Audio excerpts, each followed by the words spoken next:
Neo skin ఇక్కడ అన్ని రకాల స్కిన్, హెయిర్ మరియు లేజర్ ట్రీట్మెంట్ లభిస్తాయి. మీ అపాయింట్మెంట్ కోసం వెంటనే కాల్ చేయండి. నమస్తే, వెల్కమ్ టు సుమన్ టీవీ. నేను మీ సాయి భైల్. బంగారం, వెండి ధరలు గత 4-5 రోజుల నుంచి కొంత వ్యత్యాసాలతో కూడుకున్న రేట్లు కనిపిస్తున్నాయి. వరుసగా తగ్గుతున్నటువంటి ధరలు నిన్న కొంత పెరుగుదల కనిపించింది. ఈరోజు కూడా అదే రకమైనటువంటి పెరుగుదల కనిపిస్తుంది. దీనికి సంబంధించి మనం మాట్లాడదాం. ఇంకా పెరిగేటువంటి సూచనలు ఉన్నాయా, తగ్గుతాయా, ఏం జరగబోతుంది గోల్డ్, వెండి ధరలు అనేది. సో మనతో పాటు చలపతిరావు గారు ఉన్నారు, ఫైనాన్స్ ఎక్స్పర్ట్. సార్ నమస్తే సార్. సార్, బంగారం ధరలు ఊహించిన విధంగా తగ్గుకుంటూ వచ్చాయి మొన్నటి వరకు. బట్ అనూహ్యంగా నిన్న ఈరోజు మళ్ళీ ఈ పెరుగుదల బాటలోనే కొనసాగుతున్నాయి. కారణం ఏంటి సార్? ఇంటర్నేషనల్ మార్కెట్లోనేమో డాలర్ పెరిగింది. మన డాలర్ 94.01 అయింది మొన్న. ఇవాళ 93.80 90 మధ్యలో ఊగిసలాడుతోంది. డాలర్ ఎప్పుడైతే పెరిగిందో మనం కొనాల్సిన డాలర్లోనే కదా, దాని ఇంపాక్ట్ ఒకటి ఉంటుంది. కాకపోతే ఆర్బీఐ కానీ ఇంటర్ఫియర్ అయ్యి ఒక $1 బిలియన్ $2 బిలియన్ రిలీజ్ చేసింది అనుకోండి పేమెంట్ కోసంగా, అప్పుడు కొంచెం తగ్గుతుంది. 94 కాస్త 93.80 93.60 అలా పడిపోతుంది. బట్ ఆర్బీఐ ఎంతకాలం ఇలా డాలర్స్ రిలీజ్ చేస్తుంది రిజర్వ్స్లోంచి అనేది పెద్ద డౌట్. లాస్ట్ వీక్ కూడా దాదాపు ఒక 50,000 కోట్ల రూపాయల విలువైన రిజర్వ్స్ పడిపోయినాయి. లాస్ట్ ఫ్రైడేకి అది పరిస్థితి. ఆర్బీఐ లెక్క ప్రకారం కూడా 51,130 కోట్లు ఫారెక్స్ రిజర్వ్స్ తగ్గినాయి రూపాయల్లో చూసుకున్నా కూడా. కానీ ప్రాబ్లం ఏంటంటే ఫారెక్స్ రిజర్వ్స్ ఎంతకాలం రిజర్వ్ చేసి నువ్వు ఎంతకాలం గోల్డ్ని లేదా డాలర్ని కంట్రోల్ చేస్తారు? రేపొద్దున కంట్రీకి మోడీ గారు చెప్పినట్టు అవసరం వస్తే అప్పుడు డాలర్ కావాలి కదా, ఇంపోర్ట్లకి డాలర్ కంపల్సరీ కావాలి. వాడు అక్కడ పెట్రోలు దెబ్బతినింది అనుకోండి, 2 పైపులు కాల్చేసారనుకోండి, లేదా 2 రిఫైనరీలు కాల్చేసారనుకోండి, అప్పుడు సమస్య వస్తుంది. అప్పుడు డాలర్ ఇంకా ఎక్కువ అవుతుంది. అంటే పెట్రోల్ రేట్ ఎక్కువ అవుతుంది, డాలర్ ఎక్కువ కావాలి. సో ఈ ఈక్వేషన్స్లో సఫర్ అవుతుంది గోల్డ్.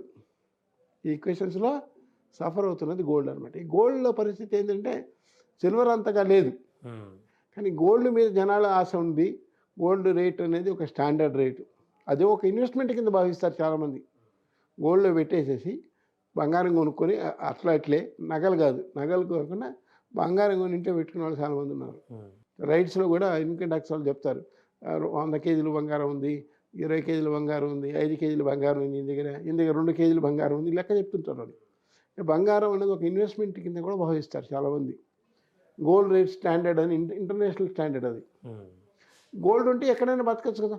ఇప్పుడు టెర్రరిస్టులు కూడా ఇండియాకి వచ్చే వాళ్ళు డబ్బులు తేరు, వస్తూ కిలో జోలు వేసుకొని వస్తారు. ఇక్కడికి వచ్చి ఒక చిన్న మొక్క నుంచి ఎవరికైనా ఇస్తే వాడు హ్యాపీగా సంతోషంగా నెల భోజనం పెడతాడు. ఇక్కడి నుంచి మెల్లగా కాశ్మీర్కో అనంతనాగ్కో పోయి గొడవ చేస్తాడు. జరుగుతుంది అది. అంటే గోల్డ్కి ఆ వాల్యూ ఉంది, ఇంటర్నేషనల్ కరెన్సీ అది. ఇక డాలర్కి కూడా ఆ వాల్యూ లేదు. డాలర్ తీసుకెళ్ళి వేరే దేశాలు ఇస్తే చల్లదంటారు కొన్ని దేశాల్లో. ఆ దేశం కరెన్సీలకు మార్చుకుంటేనే చెల్లుతుంది అది. కానీ గోల్డ్ అలా కాదు కదా. అందువల్ల ఈ గోల్డ్ ఫ్లక్చుయేషన్ అనేది డాలర్ ఫ్లక్చుయేషన్ బట్టి ఉంటుంది. నిన్న డాలర్ 40 పైసలు 30 పైసలు పడిపోయింది అనుకోండి, దాని మీద గోల్డ్ కూడా 200-300 పడిపోతుంది. కానీ రాబోయే రోజుల్లో ఈ 144 ఉన్నది మళ్ళీ 150 దాటుతుంది. 1,50,000 మళ్ళీ టచ్ అవుతుంది. అందులో ఎన్ని రోజుల వరకు దాటే అవకాశం ఉంది సార్? ఎన్ని రోజులు? ఈ వారమే నేను చెప్తాను కదా, ఆయన 5 రోజులు టైం ఇచ్చారు కదా. అంటే శనివారం, ఆదివారం, సోమవారం రాబోయే రోజుల్లో ఇది మళ్ళీ పెరుగుతుంది. దీన్ని ఆపలేరు ఎవరు. అంటే ఇప్పుడు ట్రంప్ చేసిన ప్రకటన వల్లనే మళ్ళీ పెరుగుదల స్టార్ట్ అయింది. మళ్ళీ తప్పదు. అన్నిటికీ మూలం ఆయనేనండి. ఇప్పుడు 7వ గడిలో శని ఉంటే మొత్తం శని అంటారు, అదే పరిస్థితి ఇది. అంటే ఎప్పటి వరకు ఇలాంటి సిచ్యువేషన్లు కొనసాగే అవకాశం? అంటే యుద్ధం యొక్క తీవ్రత ఎంత ఉంటుంది అనేది గెస్ చేయడం కష్టం. ఒక నిజంగా అమెరికా వెనకడుగు వేసి యుద్ధం ఆపేశారనుకోండి, సంతోషం. అప్పుడు గోల్డ్ పెరగదు. ఇక అప్పుడు గోల్డ్ పెరగదు, పెట్రోల్ పెరగదు, ఏది పెరగదు, హ్యాపీగా ఉంటాం. స్టాక్ మార్కెట్కి నార్మల్గా నడుస్తూ ఉంటుంది, నష్టం లేదు. కానీ ఆయన కానీ తీవ్రంగా చేశారనుకున్న 5 రోజులు రెస్ట్ అనేది వెనక్కి అడుగు వేసి సింహంలాగా దూకుతాడనేటువంటి అంచనా అయితే అందరికీ ఉంది. అప్పుడు మళ్ళీ 1,50,000 1,55,000 అయినా కూడా నేనేం ఆశ్చర్యపడను. సో రాబోయే శనివారం సోమవారం డిసైడ్ చేస్తాయి గోల్డ్, ఈరోజు కాదు. శనివారం ట్రంప్ తీసుకున్న నిర్ణయం ఎలా ఉంటుంది, లేదా ఆదివారం ఏం చేయబోతున్నారు, రిటాలియేషన్ ఉంటుందా, తిరుగుదాడి చేస్తారా లేదా అనేది చూడాలి. అంటే ఇన్వెస్టర్లకు ఇది కరెక్ట్ టైమే అంటారా? ఏమైనా ఇన్వెస్ట్ చేసుకోవడం? ఇది అటు ఇటు కానీ సంధి సమయం. ఇప్పుడు ఇన్వెస్ట్ చేయడం అంటే చేతులు కాల్చుకోవడమే. వాళ్ళ యుద్ధం లేదు అని అనుకోండి, అప్పుడు నా 135కి 134కి 120కి వచ్చేస్తుంది. అప్పుడు ఏం చేయాలి? తులం 1,20,000 1,30,000కి వస్తే ఏం చేయాలా? లాస్ కదా. అందువల్ల ఇప్పుడైతే ప్రస్తుతానికి పెద్ద పెద్ద ఇన్వెస్ట్మెంట్ చేసేవాళ్ళు చేయరు. ఏదో తెలియని మార్కెట్ తెలియని వాళ్ళు, చిన్న చిన్న వాళ్ళు అమెచ్యూర్స్ చేస్తారు అంతే. చేతులు కాలుతాయి. చేతులు కాలిన తర్వాత మిస్టేక్ అనుకుంటారు. అది మాత్రం నిజం.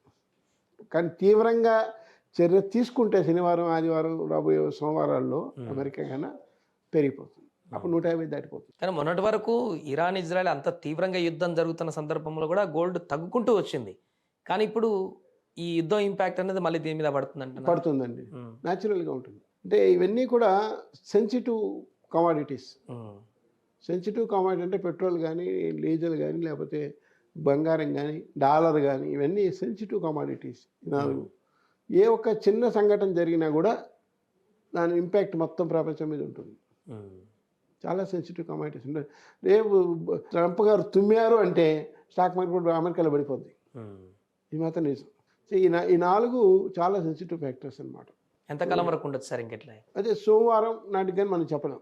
సోమవారం కానీ అమెరికా యుద్ధం ఎక్కువ చేస్తే 1,55,000 దాటిపోతుంది. లేదనుకోండి 1,30,000 1,25,000కి వచ్చినా కూడా నేనేం ఆశ్చర్యపడి. ఇప్పుడు మండే తర్వాత ఇంకా యుద్ధం అట్లనే కొనసాగి ఇంకా ఎక్కువ అయిపోతే 1.5 కాకుండా ఇంకా ఎక్కువ న్యాచురల్గా దాటిపోతుంది. అంటే అప్పుడు ఆర్బీఐకి ఉంటుంది, మనం కాదు ఆర్బీఐకి ఉంటుంది. మిగతా దేశాలు కొంటాయి, డిమాండ్ పెరిగిపోతుంది మళ్ళీ. ఇప్పుడు లాస్ట్ 1 వీక్ నుంచి కొనట్లేదు మనం, కానీ కొండ మొదలెట్టి అనుకోండి ఆర్బీఐ కూడా మిగతా దేశాలు కూడా కొండ మొదలు పెడతాయి. ఎందుకంటే గోల్డ్ ఉంటేనే మనం రేపొద్దున ఇంపోర్ట్ బిల్లు పే చేయగలం. మన దగ్గర కరెన్సీలు లేవు. డాలర్ లేని దేశాలు చాలా ఉన్నాయి, ఎక్స్పోర్ట్స్ లేని దేశాలు, పేద దేశాలు చాలా ఉన్నాయి. వాళ్ళకి గోల్డ్ సిల్వరే దిక్కు, వేరే దిక్కు లేదు. So gold reserve is a reserve అనమాట. ఇప్పుడు ఈరోజు తీసుకుంటే 130.7 బిలియన్లు గోల్డ్ రిజర్వ్స్ ఉన్నాయి మనకి. అదే మన్మోహన్ సింగ్ గారు దిగిపోయినప్పుడు ఇవి లేవు. 40 కూడా లేదు, 40 బిలియన్ కూడా లేదు. మరి ఇప్పుడు 130 ఎందుకు అయిందంటే ఇదే కారణం. 1.5 ఇయర్లోనే ఇంత పెంచుకుంటూ వచ్చారు. గోల్డ్ కొనుక్కుంటూ ఆర్బీఐ పొద్దున ఏదన్నా కష్టం వస్తే ఈ గోల్డ్ అడ్డం పెట్టి, మనం 91లో ఒకసారి చేసాం కదా, గోల్డ్ కొత్తగా పెట్టి పేమెంట్ చేసాం. అప్పుడు పెట్రోల్ రేట్ ఉన్నాం. మన్మోహన్ సింగ్ పివి నరసింహ కలిసి దాన్ని చక్కదిద్దారు, అది వేరే విషయం. అలా మళ్ళీ రావచ్చే అవకాశం ఉంది. సో అది ప్రస్తుతం బంగారం వెండి ధరల్లో కొనసాగుతున్నటువంటి వ్యత్యాసాల ప్రభావం. సండే మండే వరకు ట్రంప్ తీసుకున్నటువంటి నిర్ణయం 5 రోజుల గ్యాప్ తర్వాత ఎలాంటి నిర్ణయం తీసుకుంటాడనే దాన్ని బట్టే ఇంకా ఈ పెరుగుదల తగ్గుదల అనేది కూడా డిపెండ్ అయి ఉంటుందంటే చెప్తున్నారు.